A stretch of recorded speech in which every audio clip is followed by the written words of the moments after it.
Bonjour à tous, on se retrouve pour la deuxième partie de ce chapitre et nous allons aujourd'hui étudier l'effet Doppler. Alors tout d'abord, l'effet Doppler, vous avez déjà vu la vidéo que je vous avais demandé de regarder dans un premier temps. Donc voici une manifestation de l'effet Doppler.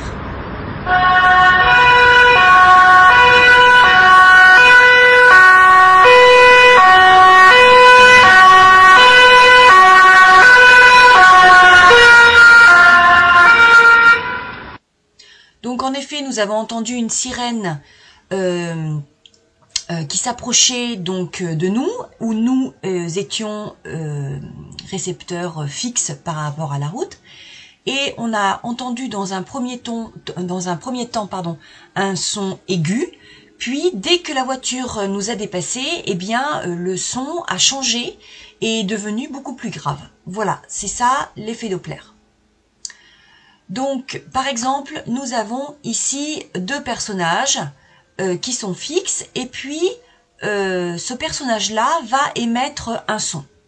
Donc, on peut représenter ce son comme étant une onde donc acoustique qui se propage dans toutes les directions. Et la personne ici qui se déplace, eh bien, va subir l'effet Doppler. Mais lorsque, tout départ, je reviens ici à la situation, lorsque cette personne est fixe, je vais arrêter, voilà, ici, le mouvement, eh bien, le son qu'elle perçoit est exactement le même que celui qui est émis. En effet, si nous mesurons la distance entre deux crêtes ici, eh bien, c'est la même que ici, que derrière, c'est la même que celle qui est émise donc par cet émetteur. Donc là, il n'y a pas de décalage Doppler, il n'y a pas d'effet Doppler, c'est-à-dire que les deux personnes ressentent la même situation. Alors, dès que la personne en vert là va commencer à bouger, eh bien, à chaque fois que une onde va la toucher, je vais dire top. Allez, on y va. Allez, elle se déplace. Top, top, top, top, top, top, top, top, top, top, top, top, top, top, top, top, top, top, top. Vous voyez, lorsque la personne s'est approchée, eh bien, au niveau du ressenti, la fréquence était élevée. Alors que lorsque la personne ici s'est décalée, eh bien au contraire, vous avez entendu un espacement beaucoup plus grand entre les tops, donc ça veut bien dire que la longueur d'onde s'était agrandie, du coup pour elle, pour le ressenti par rapport à elle, et donc du coup, ça se voit pas ici parce que c'est un ressenti. Et donc, effectivement, la fréquence donc a diminué. Vous aviez entendu la rapidité de mes mots top, c'était pas les mêmes. Alors, dans cette situation, on a ce personnage qui va se déplacer et ces deux personnages ici qui vont rester fixes. Et comme la personne va se déplacer vers la droite, eh bien en fait, cet émetteur ici va s'éloigner de ce personnage et va se rapprocher de celui-ci. Donc, vous voyez que les cercles ne sont plus centrés autour du même point, puisque au fur et à mesure qu'elle émet une onde, elle se déplace vers la droite. Donc, ici, les cercles sont resserrés. On a une longueur d'onde donc perçue par cette personne qui est très courte, alors qu'ici, elle est très longue. Donc ici, la longueur d'onde étant courte, la fréquence est importante, alors qu'ici, la longueur d'onde est longue, je vais y arriver, et donc la fréquence est plus faible. Allez, lorsque l'émetteur donc d'une onde qui émet une fréquence que je vais appeler F indice E, cette onde, elle se propage à la vitesse V onde, et que nous avons un récepteur qui va ressentir une fréquence FR. Le R, c'est pour ressenti. et que donc cet émetteur et ce récepteur sont en mouvement l'un par rapport à l'autre, à une vitesse que je vais appeler petit v, qui sera toujours très petite par rapport à la vitesse de propagation de l'onde, hein. Par exemple, une voiture qui se déplace à, je ne sais pas moi, 30 mètres par seconde, c'est beaucoup plus faible que la vitesse du son, par exemple, qu'elle va produire, qui est autour de 340 mètres par seconde. D'accord ? Donc ça, c'est la vitesse de déplacement de l'émetteur et la vitesse de déplacement de l'onde. Eh bien, donc s'il y a mouvement de l'un par rapport à l'autre, on va observer une modification de la fréquence perçue, c'est-à-dire de la fréquence ressentie, et c'est ce qu'on appelle l'effet Doppler. Donc si la fréquence perçue augmente, c'est-à-dire que, par exemple pour le son, eh bien on entend un son de plus en plus aigu. Ça veut dire que donc la distance entre l'émetteur et le récepteur devient de plus en plus petite, il se rapproche. Et donc, la fréquence ressentie est plus grande que la fréquence émise. Ça, c'est lorsque vous entendez la voiture qui s'approche de vous. Au contraire, si la fréquence ressentie, c'est-à-dire la fréquence perçue, diminue, alors il s'éloigne.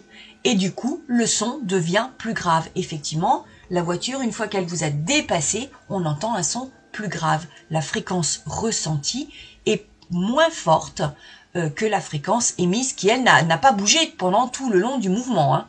C'est juste le ressenti qui n'est pas le même.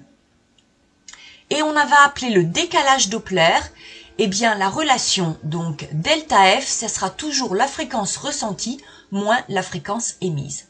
Alors vous comprenez bien que selon ce décalage, eh bien on peut avoir quelque chose de positif ou de négatif. Alors, nous allons voir les trois situations. Première situation. J'ai cet infirmier qui est fixe au bord de la route. Et puis j'ai la voiture ici du SAMU avec la sirène qui se déplace et qui s'approche donc de ce récepteur. Alors, lui va ressentir une fréquence qui sera plus grande, FR, que la fréquence émise par le véhicule FE. Donc, puisque delta F c'est FR moins FE et que FR est plus grand que FE, alors on a bien delta F plus grand que 0. Maintenant, si on vous demande, donc ça il va falloir facilement le déceler. Et ensuite, pour comparer entre la longueur d'onde, donc de longue ressentie, et ou la période de longue ressentie, il faut avoir ça en tête. En effet, la longueur d'onde, pour une vitesse constante, eh bien, vous voyez qu'elle va évoluer comme la période t. En effet, si lambda augmente, que v reste constante, alors t augmente. Attention, ce n'est plus vrai avec la fréquence, car la fréquence, vous voyez que la longueur d'onde et la fréquence sont inversement proportionnelles, puisque f est sous la barre de fraction, v est constant. De la même façon, t est inversement proportionnel à f. Donc, si lambda augmente, f diminue. Si lambda diminue, f augmente. De la même façon, puisque t et f sont inversement proportionnels, si t augmente, alors f diminue, et inversement. Donc, puisque nous avons dit que la fréquence ressentie était plus grande que la fréquence émise, alors la longueur d'onde ressentie, tout comme la période ressentie, seront des valeurs plus petites que la longueur d'onde émise et que la période émise pour comparer les périodes ici. Là, c'est lorsque donc l'émetteur se rapproche du récepteur. On voit cet écrasement là, ici, au niveau des ondes, et donc des longueurs d'onde plus petites. C'est l'intervalle ici entre deux crêtes. Alors maintenant, deuxième situation, j'ai une distance constante, c'est-à-dire que là, la voiture est arrêtée, elle émet un son à la fréquence FE, eh bien, le récepteur qui est ici, qui est immobile également, eh bien, ressent exactement le son à la même fréquence. Donc, ici, il n'y a pas de décalage Doppler, FR égale FE, donc pas de décalage Doppler, delta F est nul. Et du coup, puisque FR égale FE, eh bien, et que la vitesse est constante, alors les lambdas sont constants et les périodes temporelles sont constantes. C'est pour ça qu'on a aussi cette égalité. Et enfin, troisième situation, cette fois-ci, eh bien, j'ai l'émetteur qui s'éloigne du récepteur qui, lui, est toujours fixe par rapport au sol. Donc, s'il s'éloigne, vous voyez que au niveau du dessin ici, la longueur d'onde ressentie par ce récepteur, la distance là entre deux crêtes, vous voyez qu'elle est beaucoup plus grande que celle émise ici, et on entend un son plus grave. Donc, si on entend un son plus grave, ça veut dire que la fréquence est plus basse. Donc, la fréquence ressentie par le récepteur est plus petite que celle émise par le véhicule qui avance. Donc, cette fois-ci, FR moins FE devient négatif.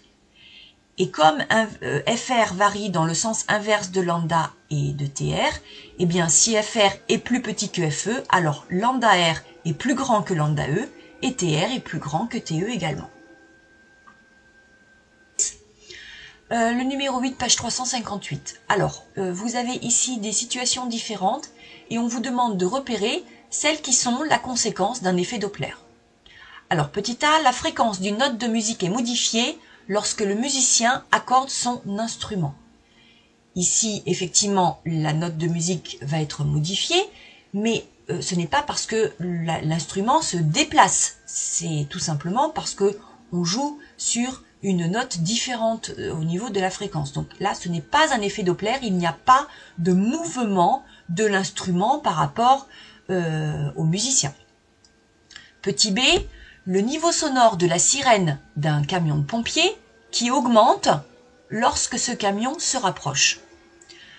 Alors, si le niveau sonore augmente, c'est tout simplement que cela est dû au fait que l'intensité sonore augmente.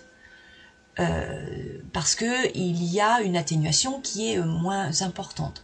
Donc, ce n'est pas dû ici à l'effet Doppler. C'est tout simplement comme l'objet se rapproche effectivement de vous, eh bien, le son est émis plus proche de vous, donc on l'entend de façon plus forte. Mais le fait de l'entendre plus fort ne nous parle pas du tout sur la fréquence. Donc, l'effet Doppler, c'est une variation de fréquence, hein, donc c'est pas ça. Et enfin, la fréquence du son de la sirène est modifiée lors du passage d'une ambulance, sous-entendu, près d'un récepteur. Effectivement, on entend cette fréquence qui est modifiée. Tout d'abord, lorsqu'elle s'approche de nous, un son aigu, puis dès qu'elle s'éloigne, un son grave. Donc, effectivement, ça, c'est une situation avec effet Doppler. Allez, on fait celui-ci ensemble. On vous demande d'associer chaque élément de la colonne de gauche à un élément de la colonne de droite pour pouvoir comparer les caractéristiques des ondes émises par un émetteur qu'on va appeler grand E et reçues par un récepteur grand R. L'émetteur est en mouvement par rapport au récepteur à une vitesse inférieure à celle de propagation des ondes, donc petit v inférieur à v de onde. Alors, deux cas. Soit l'émetteur et le récepteur se rapprochent l'un de l'autre. Donc il faut que vous essayiez d'avoir en mémoire ce qui se passe lorsqu'il y a une voiture qui s'approche de vous. Donc rappelez-vous, on a d'abord un son aigu, puis dès qu'il s'éloigne, on a un son grave. Donc au niveau des fréquences, eh bien on va avoir donc une fréquence ressentie, donc qui sera supérieure à la fréquence émise. Et du coup, une fois que vous avez fait ça, une fois que vous avez fait ce travail sur les fréquences, eh bien, rappelez-vous, la période et la longueur d'onde évoluent dans le sens inverse de la fréquence. Donc, si FR est supérieur à FE, ce sera le contraire et pour la période et pour la longueur d'onde. Donc, du coup, on va avoir ces deux relations-là qui seront vérifiées. Inversement, l'émetteur et le récepteur s'éloignent l'un de l'autre. Donc, rappelez-vous, quand vous êtes sur le bord de la route, une voiture approche et puis s'éloigne, quand elle s'éloigne, on entend un son plus grave. Un son plus grave, ça veut dire une fréquence plus faible. Donc là, du coup, on est dans cette situation-là. On a une fréquence ressentie plus petite que la fréquence émise. Eh bien, là encore, une fois qu'on a fait ce travail-là, rappelez-vous, T et lambda évoluent de façon inverse par rapport à F. Donc si la fréquence ressentie est plus petite que FE, eh bien ce sera le contraire pour la comparaison des longueurs d'onde et des périodes. Et donc du coup, on a ces deux relations-là qui sont vérifiées. Allez, nous allons parler du décalage Doppler. Donc dans cette situation, on a cet émetteur qui en fait se déplace comme ceci vers ce récepteur. C'est pour cela que ici, les ondes sont beaucoup plus rapprochées. Donc une source E émet une onde sonore de fréquence FE qui se propage à la célérité V indice onde.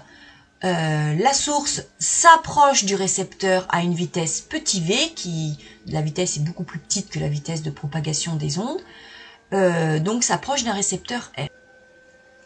Et donc dans ce schéma, la distance entre deux crêtes ici, que je retrouve là, eh bien cela symbolise la longueur d'onde ressentie par donc ce récepteur. Eh bien, on peut démontrer, et vous allez le faire bien tout à l'heure, que la fréquence ressentie, elle est égale à la fréquence émise par l'émetteur, multipliée par le rapport de la vitesse de propagation de l'onde sur la somme des deux vitesses entre la vitesse de l'onde et la vitesse donc de déplacement de l'émetteur. Ça fait l'objet d'un exercice. Donc je vous demande de la visualiser comme ceci. Et donc, le décalage Doppler, par définition, on l'avait vu, c'était la différence toujours entre la fréquence ressentie, donc la fréquence reçue par le récepteur, moins celle qui est émise par l'émetteur. Alors, là, ça fera l'objet d'un petit travail mathématique, mais si je mets moins FE à gauche de cette expression et donc moins FE à droite de cette expression, eh bien ça peut se simplifier et on trouve une expression de cette nature-là. Alors justement, c'est grâce à cette vidéo dont je vous mettrai le lien qu'on vous détaille le calcul pour exprimer donc le décalage Doppler dans le cas où j'ai un émetteur qui se rapproche d'un récepteur. Donc ça, on le verra, je vous mettrai le lien, on le verra plus tard. Allez, essayons de faire cet exercice-là. Alors, on a un émetteur d'onde qui s'éloigne, attention, qui s'éloigne d'un récepteur avec une vitesse faible par rapport à la vitesse du son. On note petit FE, la fréquence des ondes émises, FR, la fréquence des ondes reçues par le récepteur. Alors, on vous demande ici de rappeler l'unité et le signe du décalage Doppler delta F dans le cas où l'émetteur et le récepteur s'éloignent l'un de l'autre. Alors tout d'abord, l'unité. Une fréquence FR comme FE sont en Hertz, donc des Hertz moins des Hertz, ça fait toujours des Hertz, donc delta F est en Hertz. Alors maintenant, le signe. Essayez toujours de vous rappeler, lorsqu'on s'éloigne, qu'est-ce qui se passe quand une voiture s'éloigne de moi? Eh bien, j'entends un son plus grave. Donc ça veut dire que la fréquence ressentie, la fréquence reçue par le récepteur, est plus faible que FE. Du coup, FR moins FE devient négatif. Donc lorsque l'émetteur s'éloigne du récepteur, delta F devient négatif. C'est bien sûr le contraire lorsqu'il y a rapprochement. Alors parmi les situations, les relations suivantes, identifiez celles qui donnent le décalage Doppler en expliquant pourquoi les trois autres sont incorrectes. On est dans cette situation-là. Alors, analysons cette première relation. Alors, tout d'abord, est-ce qu'elle est cohérente au niveau des unités? Je sais que j'ai ici des Hertz, donc ça veut dire qu'il me faut des Hertz de l'autre côté. Alors là, j'ai bien des Hertz, donc il faut que là, des Hertz fois quelque chose, ça me fera pas des Hertz. Donc il faut que ce quelque chose n'ait pas d'unité. Comme ça, des Hertz fois quelque chose qui n'a pas d'unité, ça fait bien des Hertz. Donc est-ce que ce terme-là n'a pas d'unité? En effet, une vitesse c'est en mètres par seconde, et une vitesse plus une autre vitesse, ça reste des mètres par seconde. Donc des mètres par seconde divisé par des mètres par seconde, ça se simplifie, et donc j'ai bien des Hertz égale des Hertz. Donc au niveau des unités, déjà cette relation, elle a un sens. Alors maintenant, est-ce que j'ai bien un delta F négatif ici? Alors, certes, moins FE sera négatif. Donc, ça veut dire qu'il faut absolument que là, j'ai quelque chose qui soit positif. Alors, est-ce que j'ai bien quelque chose de positif? Sachant que la vitesse, ici, est plus petite que celle du son.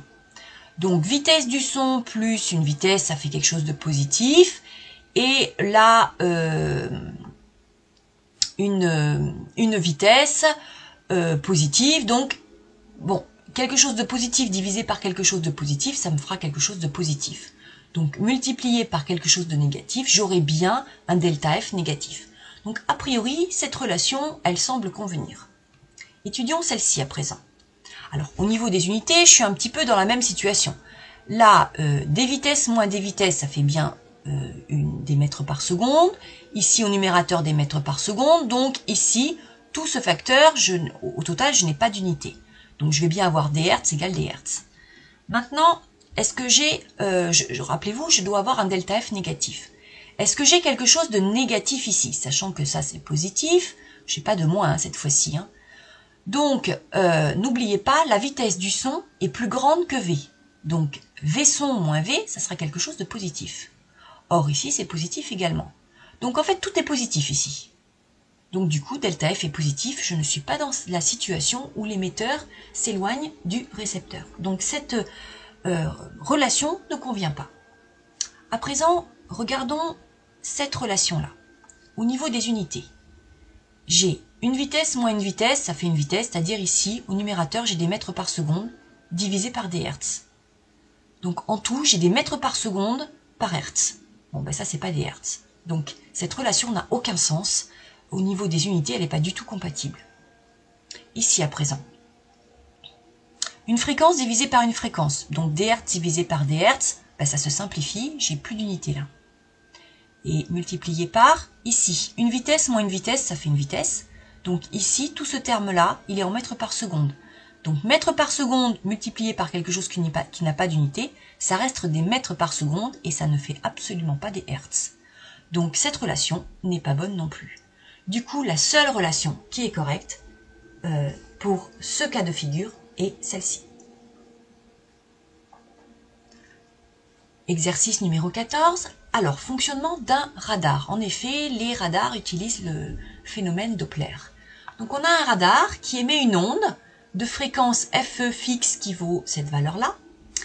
Et cette onde va sur le véhicule qui est réfléchi. Et donc, en fait, lors de la réception, lors de la réflexion de cette onde sur le radar, avant, bien sûr, quand elle est encore ici, la voiture, eh bien, le radar donc analyse la fréquence reçue ressentie, on va dire, par cet émetteur-là.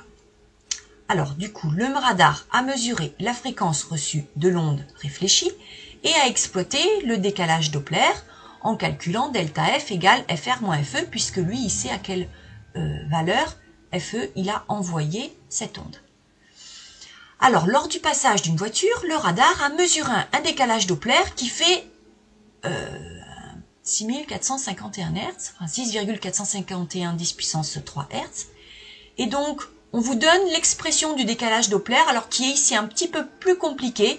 Pourquoi? Parce que le radar n'est pas dans la ligne de mire de la voiture, c'est-à-dire qu'il ne se trouve pas en face de la voiture. Mais un petit peu sur le côté. Donc, à cause du fait d'être un peu sur le côté, il y a un petit décalage, d'où le cosinus alpha. On ne vous demande pas de connaître cette formule, on vous la donne. Donc, on vous dit dans cette expression, alpha est l'angle entre la direction de déplacement du véhicule et l'axe de visée du radar. Bien, on vous demande de calculer la valeur de la vitesse de ce véhicule. Alors, où se trouve la valeur de la vitesse de ce véhicule dans cette expression? C'est ce V là. On vous donne la célérité de la lumière, ici. On vous donne l'angle 20 degrés. Donc attention, pour le cosinus, il faudra bien vérifier que votre calculatrice, elle est bien en mode degré et non pas en mode radian, par exemple. Sinon, vos calculs seront faux. Alors, qu'est-ce qu'on connaît et qu'est-ce qui est inconnu? Alors, delta F, on le connaît, ça nous est donné ici. Bon, le 2, c'est une constante. V, c'est inconnu, c'est ce que je cherche à calculer. Alpha est connu, donc le cos alpha est connu. La célérité de la lumière, on vous la donne ici, c'est connu. Et la fréquence émise par l'émetteur, eh bien, elle est connue, elle vous est donnée ici. Donc, on a bien une équation, une inconnue. Il va falloir donc modifier cette équation pour extraire V de cette équation. Donc, on y va. La valeur de la vitesse du véhicule est donnée par... Alors, je veux V, donc le C qui est ici, qui est sous la barre de fraction. Il faut que je le fasse passer de l'autre côté. Puisqu'il est dirigé, puisqu'il est sous la barre de fraction, il va passer au numérateur. FE, qui est ici, pareil, au numérateur. Donc, quand il va passer de l'autre côté, il va aller au dénominateur. De la même façon, le 2 et le cosinus alpha, qui sont tous multipliés à V, puisqu'ils sont tous au numérateur, eh bien, de l'autre côté, ils vont passer au dénominateur. Et on trouve l'expression C delta F sur 2 cos alpha fois FE. Il suffit de remplacer par les valeurs, tout étant en unité du système international, les fréquences en Hertz, alpha en degrés, la vitesse de la lumière en mètres par seconde, donc je n'ai aucune conversion à faire. Je les ai simplement mises ici pour vous expliquer pourquoi cette relation est cohérente. En effet, j'ai ici des hertz divisé par des hertz, donc ça va se simplifier. Un cosinus n'a pas d'unité, le 2 n'a pas d'unité, et seule cette valeur-là a une unité en mètres par seconde, donc j'aurai bien une vitesse en mètres par seconde. Et on trouve avec deux chiffres significatifs, à cause de ce 20 degrés ici, eh bien 30 mètres par seconde, ce qui fait à peu près 108 km par heure. Je vous rappelle que pour passer des mètres par seconde au kilomètre par heure, on fait 3,6. Une voiture passe en klaxonnant, le son produit à une fréquence de 435 Hz et elle s'éloigne d'un piéton avec une valeur de vitesse de 80 km par heure. On vous donne ici l'expression du décalage Doppler. Donc vous n'avez pas à l'exprimer et on vous demande de le calculer. Vous connaissez FE, vous connaissez la vitesse du son et on connaît V. Donc ici, franchement, il n'y a pas grand-chose à faire. Sauf que, il faut absolument que cette vitesse-là, c'est-à-dire celle-ci, ne soit pas exprimée en kilomètres par heure, mais en mètres par seconde. Donc ici, pour passer des kilomètres par heure en mètres par seconde, on divise par 3,6. En fait, diviser par 3,6, c'est pareil que diviser par 3600, parce qu'il y a 3600 secondes dans une heure, et multiplier par 1000, parce que dans 1 kilomètre, il y a 1000 mètres. Donc, ah oui, j'ai oublié de dire, vérifiez bien que dans votre livre, vous avez bien cette expression-là qui est indiquée, parce que moi, dans le mien, il y avait une erreur, donc je l'ai corrigée ici. Donc, je reprends. On va appliquer donc la formule, sauf que, eh bien, la vitesse, on va la convertir en mètres par seconde. Alors, on peut l'écrire comme ça, ou alors, vous écrivez 80, au lieu d'écrire ça, vous écrivez directement 80 divisé par 3,6. Là, de la même façon, au lieu d'écrire ça, vous faites 80 divisé par 3,6. Parce que 1000 divisé par 3,6, c'est pareil que divisé par 3,6. Au niveau des unités, des mètres par seconde plus des mètres par seconde. Tout ça, ça sera en mètres par seconde. Ici, j'ai des mètres par seconde. Donc, sur ce rapport-là, mètres par seconde divisé par mètre par seconde, tout ça se simplifie. Il reste donc des hertz. On a bien donc delta F qui sera égal à moins 26 Hz. Effectivement, on a bien un décalage Doppler qui est négatif, puisque la voiture s'éloigne du piéton. Donc le piéton entend un son plus grave, donc une fréquence reçue moins importante que FE. Du coup, FR moins FE est bien négatif. Allez, on termine avec l'effet Doppler-Fizeau qui est dû à un décalage des raies spectrales lorsqu'on observe une étoile, par exemple. En effet, si j'observe une étoile qui est immobile par rapport à moi, eh bien, vous savez que le spectre d'une étoile, c'est un fond continu, coloré, avec des raies noires, des raies d'absorption, qui sont dues à la présence d'éléments situés dans cette étoile. Donc, par exemple, pour cette raie-là, eh bien, ça correspond à une onde d'une longueur d'onde particulière.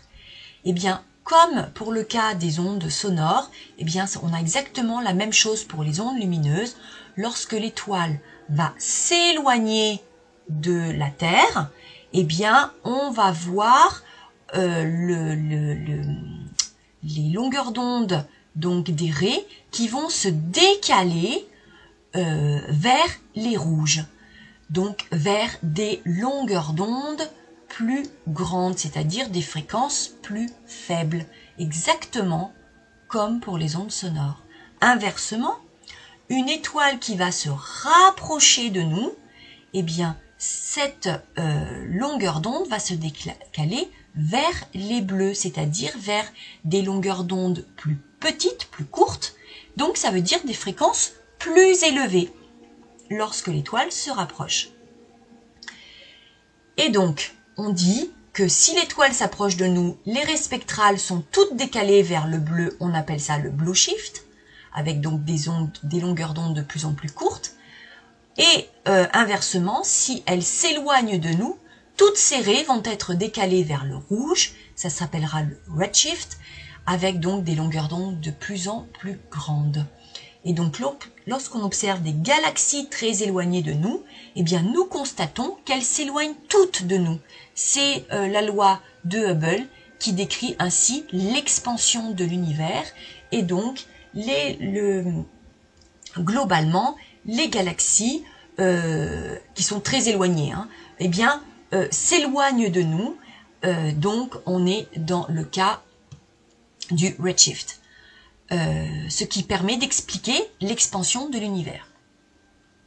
Alors, l'effet Doppler-Fizeau permet aussi la détection des exoplanètes. Je vais vous montrer après 2 petites vidéos qu'il faudra regarder. Je vous donnerai les liens. Très rapides. Les vidéos sont très rapides, elles durent 2 minutes, pour vous expliquer un petit peu le fonctionnement. Alors, regardons cet exercice qui est très court. On a le spectre de la lumière d'une étoile qui nous montre une raie de longueur d'onde égale ici, cette raie-là, à 669,4 nanomètres.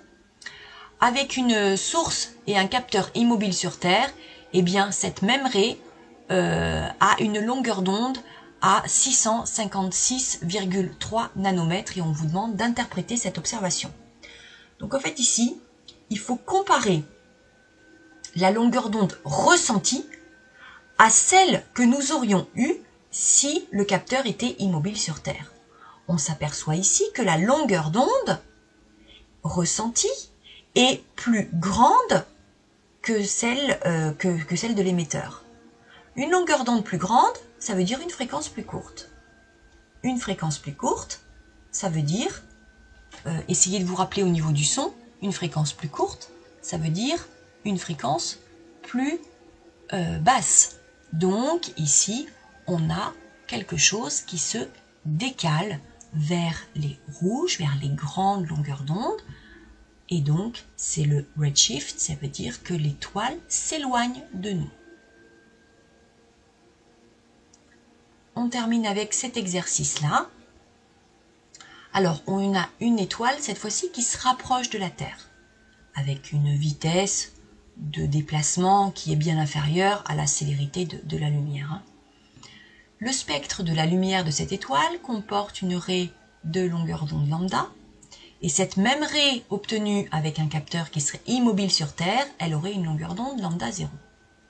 On vous demande parmi les relations ci-dessous d'identifier celle qui donne la valeur de la vitesse de l'étoile par rapport à la Terre, en expliquant pourquoi les 2 autres sont incorrectes. Bien, alors, on a 3 situations. Bon, alors déjà, au niveau des unités, est-ce qu'on est en accord? On a ici une vitesse, donc en mètres par seconde. Ici, une célérité, donc c'est une vitesse, c'est la vitesse de la lumière en mètres par seconde. Donc là, il faut que ce terme-là n'ait pas d'unité. En effet, des longueurs d'onde, c'est en mètres. Donc des mètres divisé par des mètres, ben, ça va se simplifier. C'est partout pareil. Donc au niveau des unités, on est bon. Alors maintenant, essayons de comprendre. Il faut que V soit plus petit que C. Est-ce qu'on est dans cette situation-là? Et V positif, bien sûr. Alors, puisque l'étoile se rapproche de la Terre. Rappelez-vous, au niveau du son, essayez toujours de vous rappeler, si l'objet se rapproche de nous, alors la fréquence augmente. Si la fréquence augmente, ça veut dire que la longueur d'onde diminue. Donc, ça veut dire ici que le lambda ressenti est plus petit que lambda 0. Donc, essayez de vous rappeler ça. Lambda, ici, est plus petit que lambda 0. Du coup, lambda 0 moins lambda, eh bien, on aura quelque chose de positif. Donc, positif divisé par positif, bon, ça fait positif. Et il faut que V soit plus petit que C. Pour que V soit plus petit que C, il faut que ici ce rapport soit plus petit que 1. Alors, lambda 0 moins lambda, ça fait quelque chose qui est plus petit que lambda 0. Donc, lambda 0 divisé par quelque chose plus petit que lambda 0, j'aurai ici un rapport qui sera supérieur à 1. Donc, ça veut dire que la vitesse, c'est la célérité de la lumière multipliée par un facteur supérieur à 1. J'aurai donc ici une vitesse plus grande que la vitesse de la lumière. Non, ça, c'est pas possible. Donc, cette expression ne convient pas. Ici, on a lambda 0 moins lambda, ben cette fois-ci, comme tout à l'heure, qui est positif. Ok. Mais du coup, lambda 0 moins lambda est quelque chose de positif, certes, mais de plus petit que lambda 0. Donc, je divise quelque chose de petit par quelque chose de grand, j'aurai donc un facteur ici qui sera inférieur à 1. Du coup, positif mais inférieur à 1. Donc, du coup, la valeur de C multipliée par 0, quelque chose, eh bien, j'obtiendrai une valeur plus petite que C. Donc, cette relation semble convenir. Ici, maintenant, rappelez-vous, lambda 0 est plus grand que lambda. Donc, lambda moins lambda 0, ici, j'ai quelque chose de négatif. Négatif divisé par quelque chose de positif, ça c'est négatif. Multiplié par quelque chose de négatif, tout ça, ça me fait quelque chose de négatif. Or, la vitesse ne peut pas être négative. Donc, cette formule-là n'est pas possible. Donc, la seule valeur possible, enfin, la seule expression possible, c'est celle-ci. Essayez de vous entraîner bien sur ces... On a vu 2-3 exercices, là, avec différentes formules, à essayer de comprendre, sans la connaître. La formule, on ne vous demande pas de la connaître, mais de savoir si elle est cohérente ou pas. Donc c'est vraiment ce travail sur les unités et sur les valeurs, si j'ai quelque chose de plus grand, plus petit, etc., qu'il va falloir essayer de faire. Donc essayez de vous entraîner. Allez, à très bientôt.